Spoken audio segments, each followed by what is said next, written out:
Hi friends, எல்லோரும் எப்படி இருக்கீங்க? நான் ரொம்பவே நல்லா இருக்கேன். இன்றைக்கி சாட்டர்டேக்குள்ளே ஈவினிங் மினி விலாக் தான் பார்க்க போகிறீங்க. ஸ்கிப் பண்ணாமல் ஃபுல்லாக பாருங்கள். வாங்க வீடியோக்குள்ளே போய் தெரிஞ்சுக்கலாம்.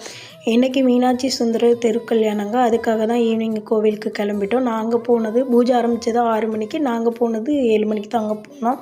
ஏன்னா பூஜை எப்படி இருந்தாலும் 2 மணி நேரம் 3 மணி நேரத்துக்கிட்ட நடக்கும். ஏன்னா இவங்கள வச்சுட்டுலாம் நம்ம இருக்க முடியாதுல்ல. பசங்க ஒரு ஆள் இருந்தாவே ரொம்ப சேட்டை பண்ணுவாங்கன்னு சொல்லிட்டு இன்னொருத்தனை கூட்டிகிட்டு போனோம். எதிர்த்த வீட்டில் உள்ளவங்க கூட தான் போயிருந்தோம். அவங்க பசங்களை கூட்டிகிட்டு வந்திருந்தாங்க. அப்படியே அவங்க கூட கூட்டிகிட்டு போயிட்டு விட்டால் 2 பேருமே சேர்ந்து செம சேட்டை பண்ண ஆரம்பிச்சிட்டாங்க. அப்படியே பார்த்திங்கன்னா நாங்கள் கரெக்டாக கோவிலுக்குள்ளே என்ட்ரானோம். தாலியும் எடுத்து கட்டினாங்க. கட்டி முடிச்சதுக்கப்புறம் பார்த்திங்கன்னா மாலை மாற்ற ஸ்டார்ட் பண்ணிட்டாங்க. இது மட்டும் இல்லாமல் நடராஜருக்கான பரதக்கலையும் வச்சுருந்தாங்க. ரொம்பவே சூப்பராக ஆடியிருந்தாங்க. நல்லா தான் இருந்துச்சு.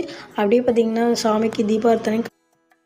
இது மட்டும் இல்லாமல் இந்த மீனாட்சி சுந்தர திருக்கல்யாணம் நடக்குதுல்ல, அதுக்கு சீர் முறை கொண்டுட்டு வரவங்க யார் கொண்டுட்டு வருவாங்கன்னு பார்த்தீங்கன்னா, நம்ம பெருமாள் கோவில்லேருந்து தான் எடுத்துகிட்டு வருவாங்களாம்.